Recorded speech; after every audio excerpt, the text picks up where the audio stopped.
Welcome to more World of Warplanes content from the Noble Q. In this video I'm going to look at the North American P-51K Mustang, the Chinese premium Tier 7 light fighter. Hello there, and here on the tarmac outside my hangar is the P-51K, an aircraft I didn't plan to review for reasons I'll explain shortly, but as I've just done a full review of the P-51D, I thought this would make a companion piece. So why is this a K variant? Well, this is because this was produced in Dallas, and it also has some differences. Principally, it had a different propeller fitted in real life. In the game, just like the P-51D, it is a high-energy fighter. So everything that I've said in my preceding video will apply to this aircraft. Now, why don't I recommend it? Well, it's a Chinese premium. And the problem with that is there are no tech tree lines for Chinese premiums to support, so this is not useful as a crew trainer, especially as, unlike the European stroke international premium aircraft, you cannot assign this Chinese aircraft to the other major nations. So the only reason, in my opinion, to acquire this aircraft is because you want a lot of aircraft. Right, so we're going to take a look at the numbers for the plane. If you don't want to look at a spreadsheet, use a link below the video to skip ahead to a different part of it. Here we have the spreadsheet for all of the Tier 7 light fighters. I'm just going to scroll along. You can see that there are 15 of them. And I've laid this out starting with high energy fighters at the front, and then we progress through to turn fighters. So unsurprisingly, the Japanese machines are at the end. If you don't know how this spreadsheet works, there's a link to an instructional video in the description below. Have a look at that. That will tell you what you need to know. I'm not going to go through the numbers exhaustively on this occasion. I'm going to assume that you've all watched the P-51D review and therefore you've already been through these numbers. I'll just highlight a couple of differences. For some reason, the shell velocity on the guns is slightly higher, means you need to give slightly less lead. I don't think practically it's going to make much difference, but there you are, there is a difference. Everything else is the same, the survivability, the airspeed, the maneuverability, the altitude performance, until we get to the power to weight ratios. Now, I've already said that, oddly, the power to weight ratios for the P-51D are actually the worst in class, which means that there may be a problem with accelerating this aircraft, although we do not know how drag is implemented in this game, or indeed if it's implemented at all. I'll just point out that the power to weight ratios are slightly better for the P-51K, so it's slightly less of a problem. However, I think my comment applies equally to the P-51D and the P-51K. Slow this aircraft down at your peril. You need to pick the time to do that, make sure you've got no other threats around you, and then you can concentrate perhaps on that crippled bomber that you're trying to shoot down. So these figures scream at me: high energy build. High energy meaning keep fast, keep high, dive on unsuspecting opponents, fight as part of a group, try to stay off the flaps. Don't turn fight with the turn fighters, get into a turn fight with one of these two aircraft, or these Yaks, or these Spitfires, or even the LAs, and you're probably going to lose, unless the pilot doesn't know what he's doing. For the purposes of variety, I've built this aircraft with a little bit of maneuverability in, but bear in mind, this aircraft can't have Elise Clark in it, and Elise Clark gives the P-51D extra maneuverability, so the difference is not going to be that great. Still, I jumped into a battle with that build, and that's the battle that you're going to see. But the next thing we'll look at is how I set the aircraft up. Here we are back with the P-51K on the tarmac. My instance of this aircraft is specialised. I have all of the equipment and consumable modules available. When you first get this aircraft, bearing in mind it's a premium, you will be missing slots, but not as many as you are off the stock P-51D, so this will be nicer to fly initially as a stock aircraft. What you are missing on the equipment side is one slot off the engine. Okay, you can live with that, and also one consumable slot off the engine as well. Again, you can probably live with that. Let's pop this back into specialist configuration and see what I've done. Well, again, no surprises on the cockpit slot. We've got the gun sight for improved accuracy, and I actually haven't configured the bonus characteristics on this. I would probably reconfigure them now. So I've got 5% chance of causing critical damage, 5% accuracy of firing at moving targets. That means that your auto aim angle is improved. That means that you can be off target a little bit more. and the game will correct your aim for you, and 3% accuracy. So the way that the bullets spread out as they leave the muzzle of your gun is narrowed, which is a good thing. But these aren't the bonus characteristics that I would have these days.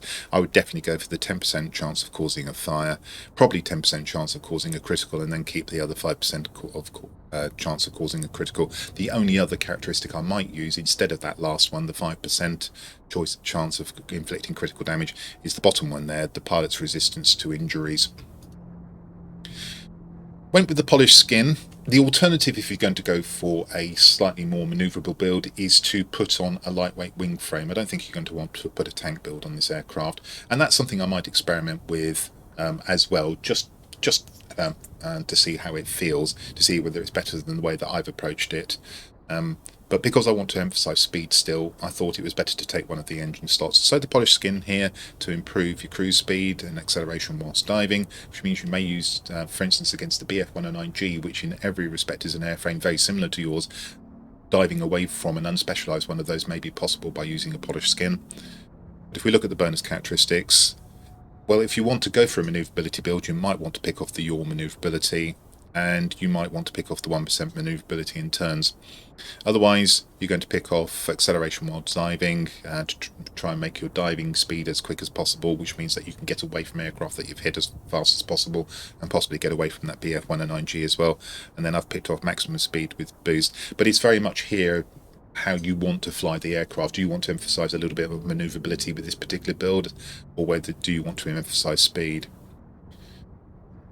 Under any circumstances, even if I put on a lightweight wing frame and a lightweight power unit, I would keep the boost mixture injection system. Now, I wouldn't go for that build because this is not a manoeuvrable aircraft, but I suppose you might do it for fun or just investigative purposes.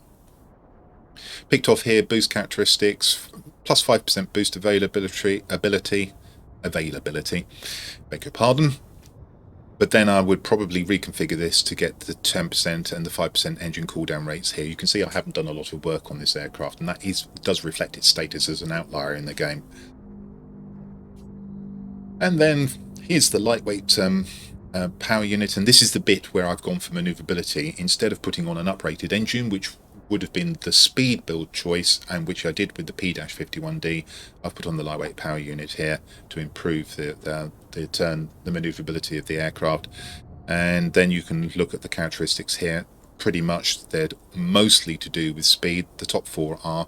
However, if you want to try and protect the aircraft's engine, or you again want to emphasize a little bit of maneuverability, you could pick off the two bottom characteristics there. Again, I haven't done a lot of work on this, and I left it as it was. Because I haven't got an uprated engine, I can definitely mount a first aid dressing kit and not worry about having to use special skills on the pilot, although we'll come to that in a moment because I've got my JL1A37 pilot in this, and he does have one of those skills, but it's not necessary, in my opinion. You can get away with using the good fire resistance of the aircraft, put on the first aid dressing kit, and still not use skill points on your pilot for fire resistance or firefighter skills.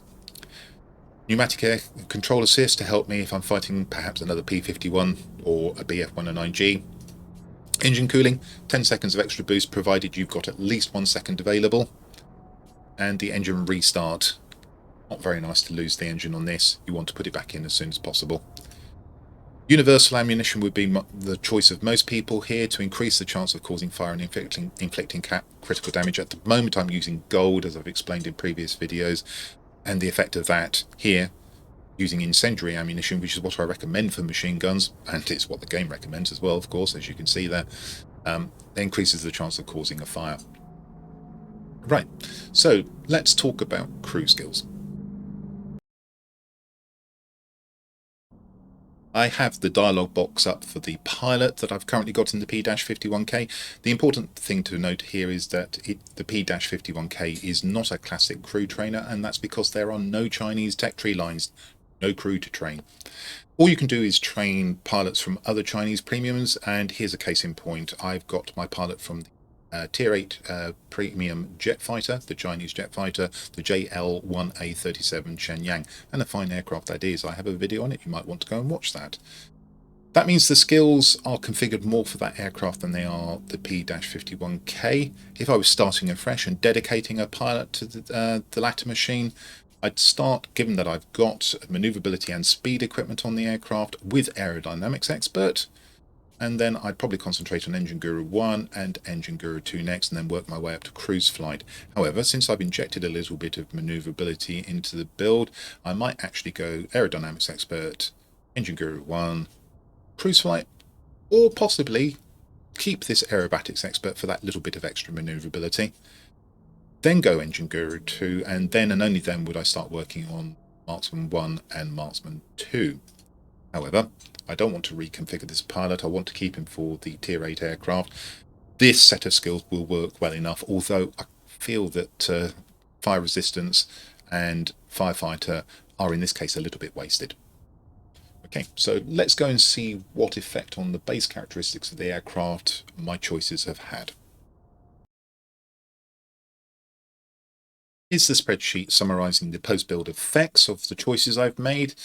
Choices come from one of up to 7 sources. That's the equipment that you put on the aircraft, the level of that equipment, the calibration that you've subjected it to, the bonus characteristics that you've chosen, consumables that you've put on the airframe, your choice of pilot skills, and subtly, and it's applicable in this case, sometimes your choice of camouflage or livery. And the speed of this aircraft is affected by my choice, as I'll explain when we come to talk about speed. If you looked at the aircraft statistics section, then you'll have seen these base figures for the P-51K before. They're in columns C and D. The changes are shown in columns E and F. The absolute difference is highlighted in columns G, and then the differences expressed as a percentage are in column H. As far as the weaponry is concerned, I've got a rating of 20. It hasn't improved, but that hides the fact that we've got some improvements here. So on the auto angle, the amount you can be off target by before the game corrects your aim, we've slightly improved it to 4.2 from 4 degrees, and that's a 5% improvement. We've also narrowed the dispersion, the way the bullets spread out as they leave the muzzle of your gun, down from 0.8 degrees to 0.624. These are handy things to have. We've also got 5% chance of criticals and an extra 10% chance of fire. If I worked a bit harder on that gun sight, I'd be able to do a little bit more, but probably not enough to make a significant difference. Survivability, pretty much the same. We've lost 1 point here off the damage resistance, probably because of the worsened resistance to damage to the engine, and also the pilot's resistance to injury is worse as well. We have got 20% fire extinguishing speed improvement and a tolerance of 20% to fire damage. I don't think they're strictly necessary. They're coming from the fire resistance and firefighter skills. And if I was setting up a pilot for this aircraft, as I mentioned in one of the previous sections, I probably wouldn't have those skills in place, and therefore we wouldn't have these bonuses. And that's because the fire resistance is still 60, and I think that's good enough. Airspeed. Fairly significant improvement. We've got it up to 62. It's not as fast, obviously, as a speed build for the P-51D with Elise Clark in it, but it's still pretty handy. 10.7% increase. The cruise speed, I think, has gone up to about 338 miles an hour. Now, the UI says 328, but I happen to know that the effect of the livery, which is a chrome livery delivering an extra 3% cruise speed, is not included in the calculation in the UI. It's a bug. So bear that in mind. Pretty swift under cruise speed. Maximum boost speed has gone up to 477 from 441. That's an 8.2% increase. That's good. Now we've got the boost mixture injection system mounted. Therefore, we have lost a little bit of boost. It's 10%, and that brings the boost duration down to 10.8 seconds. Other effects, 13.5% increase in acceleration under boost. The 11.5% increase in acceleration whilst diving, that's quite nice. 4.4% acceleration without boost. These are all good things to have. So the aircraft still feels quite nippy. It's just not going to be as nippy as a P-51D with a speed build under Elise Clark. No surprises there. Maneuverability, handy increase to 68. That's 4 points or 6.3%. This is coming from a 3.17% increase in decrease in the turn time for 360 degrees down to 10.46 seconds from 10.8. Also got a slight increase in the roll maneuverability. You're probably not going to notice that, 2%. We've also got, more significantly, 8.3% yaw maneuverability. But I will say straight away, with this lightweight power unit, I did not really feel the benefit of having extra maneuverability on the aircraft. And in fact, With Elise Clark in the P-51D, even with a speed build, you're only getting 2 extra points of rating. So the jury is out. I will experiment a bit more. I probably won't go to a full manoeuvrability build. I think that's the wrong approach for the P-51K. What I might do is take off the polished skin, put on an airframe, and then put the uprated engine back on in place of the lightweight power unit. That could be interesting. Altitude performance, we've got a bit of an improvement here. Quite a nice one actually, 8.1% to 480 feet per second. So in terms of this approach, I'm not convinced that this is the right way to go with the P-51K, but I am encouraged to experiment further. So let's go and see how this aircraft performed in battle. The map for the forthcoming battle is Road to Rome. It's the breakthrough variant. It's a 4-sector map, and this is one of World of Warplanes' much loathed asymmetric maps. Why is it asymmetric? It's because one of the teams has a big advantage in terms of the sectors that are close to its rally point or spawn point. That happens to be the blue rally point here, which I happen to be on, so I've got an advantage. Those poor people at the red rally point have just got a pair of garrisons, which are the make weights in this game. Nevertheless, they are the 2 sectors that they have closest to their spawn and in theory are going to try and capture first. In the centre, but actually biased towards the blue spawn point, is an airbase.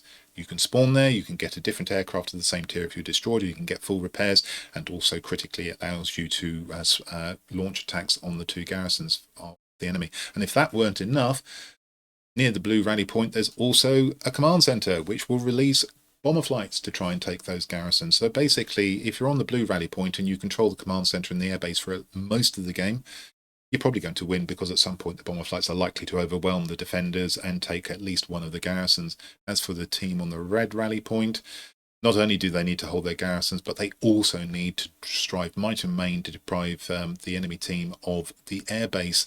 Otherwise, they're simply not going to win.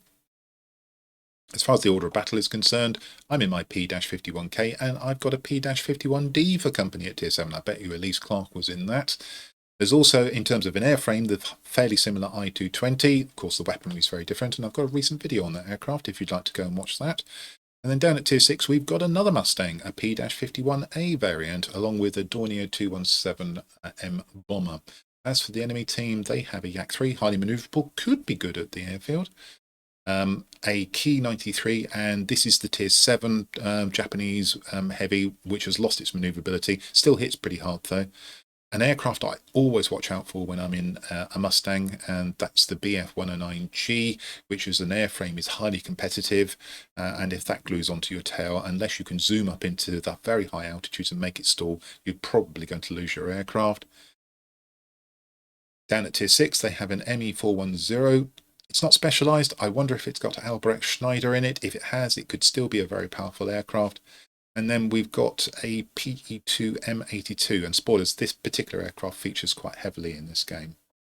I would say that we've got the advantage from having the blue spawn point, but apart from that, in terms of the order of battle, it's fairly even. Let's go and see how the battle panned out. As we go into battle, this is a natively recorded replay file. It's not one of World of Warplanes replay files, therefore the reticle will be properly aimed. You'll see me looking around. What you may find is that it's a little bit more jerky in movement. And literally, I jumped into this aircraft having put on the lightweight power unit and played this game. So I went straight to the command centre looking for damage to start the game with. Avoid the flak.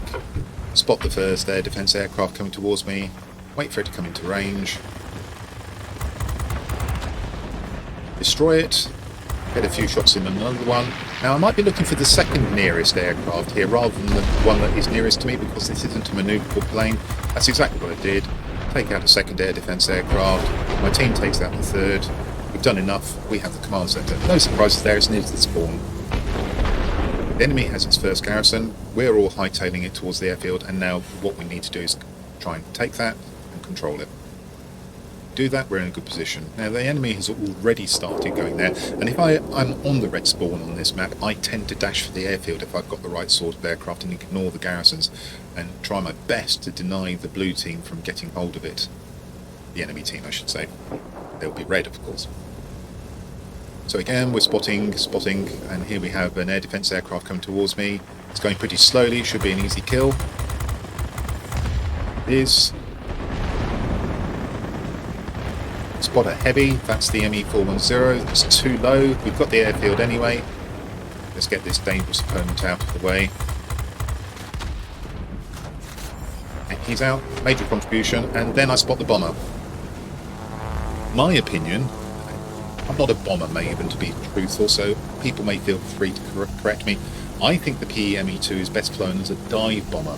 Flying it at low altitudes, like this all the time, I think is the wrong way to approach using this bomber. He's an easy kill for me. I stay back behind in case he drops a bomb, which he does.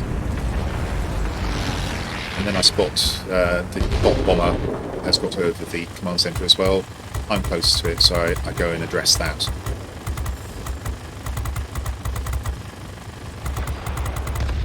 And as you can hear, this is where the machine guns tick over a little bit slowly for my taste. This is a tier 7 battle, so the guns are adequate at tier 7 battles. I think the guns are probably on the anemic side. I wanted to get back to the airfield, but I can't because there's an air defence ground attack coming in, or that's disposed of. With a bit of luck, I can get back to the airfield before it falls to the enemy. They've made a good fist of trying to take it, although we're halfway to taking one of their garrisons as well.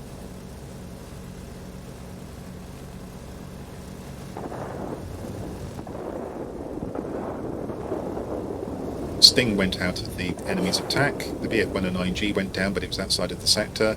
And in fact, there isn't anything else for me to do just now. But this sector is still under threat. Having said that, we have taken that garrison that we threatened.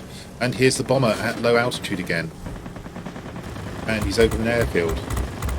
If I'm going to do this, if I were flying this aircraft at this kind of altitude, I think I would have skirted the airfield. And I would have gone for the command centre. There's always going to be a lot of enemies here, so the bomber is taking his life in his hands by flying into an airfield at that kind of altitude against many enemy aircraft, and I don't think it's working for him. I've managed to defend the airfield. In comes a very slow moving ground attacker, that's easy for me. That goes. Multi-roll is going slowly. It's easy for me to shoot, so get assistance on that. In fact, I got a major contribution as well. Here's the BF-109G. I'm watching this one like a hawk. I don't want that one to get on my tail. He's busy with something else. Miss my shots. Decide to try and turn with him. Turns out that he's not turning particularly quickly, possibly because he was trying to get a bead on another aircraft. Put a few more shots into him. He is trying to get another aircraft and he falls to a teammate.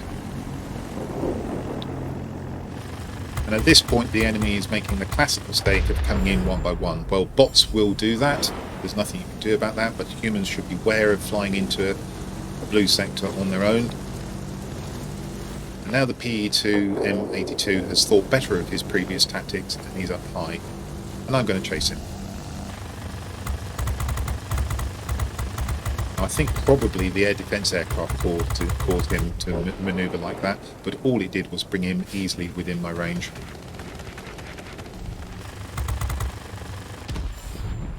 Get an assistance on that one. Distance with these guns is something you'll have to get used to, particularly if you're in a tier 8 battle.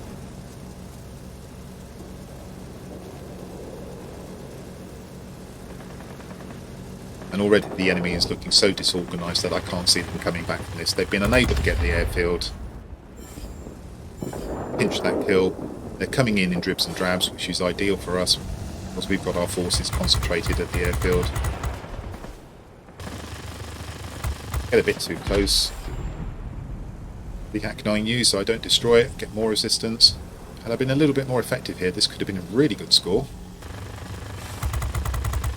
Another Yak-9U which I set on fire. Decide to go away from that and go for the ME-410 that's come in.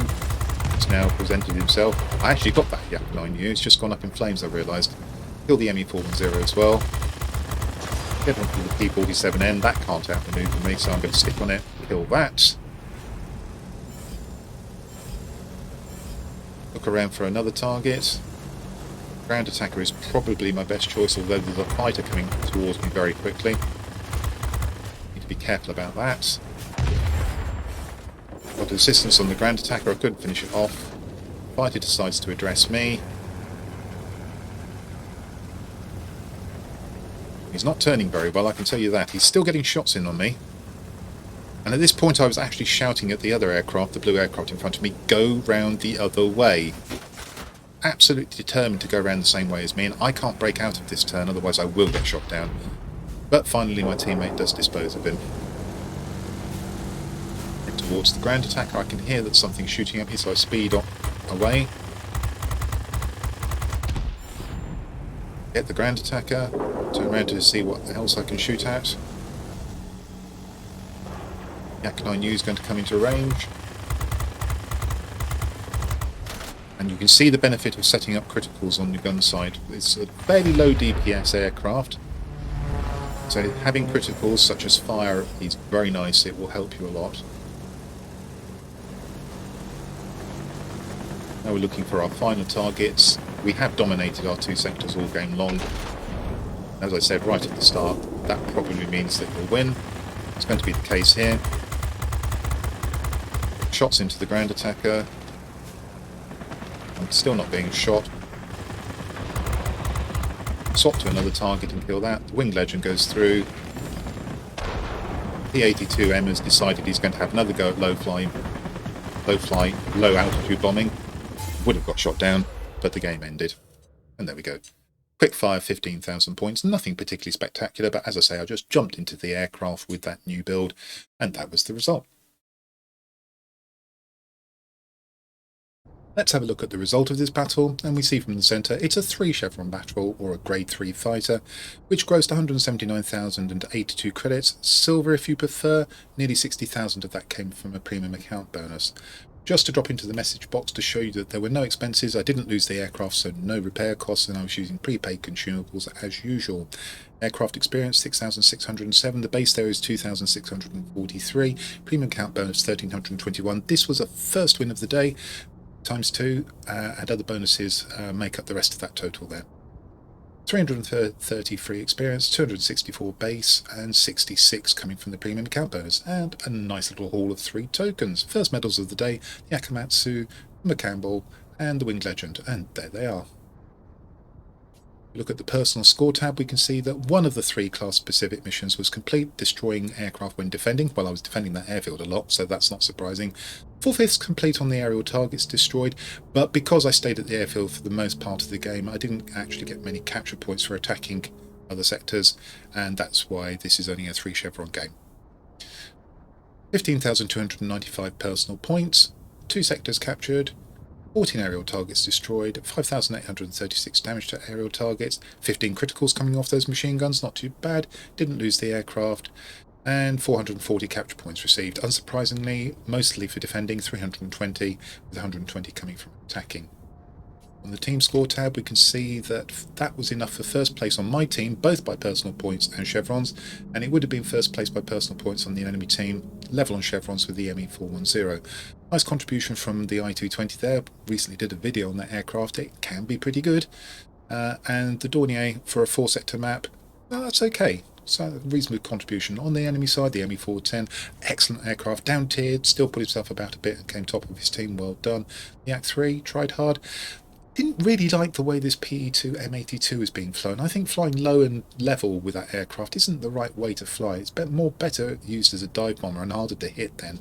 Nevertheless, the guy has come 3rd place on his team, so maybe I'm the one who's got the playing style wrong for bombers. I'm no expert. Anyway, for jumping in and just having a single game, I thought this was a pretty good result. That brings me to the end of this look at the North American P-51K Mustang, a Chinese premium aircraft in World of Warplanes and therefore limited in use. You can't train crew for tech tree lines in this plane because there are no Chinese tech tree lines. Also, there is the P-51D, the American tech tree equivalent to this plane, which, if you have Elise Clark in it, is a superior plane. And I think about the only reason you'd want this plane is because you're collecting the aircraft in the game. Well, I did this video as a companion piece to my P-51D review, and I hope that you found it helpful. If you did, I hope you'll come and see my future content. But until the next time, this is the Noble Q, signing out.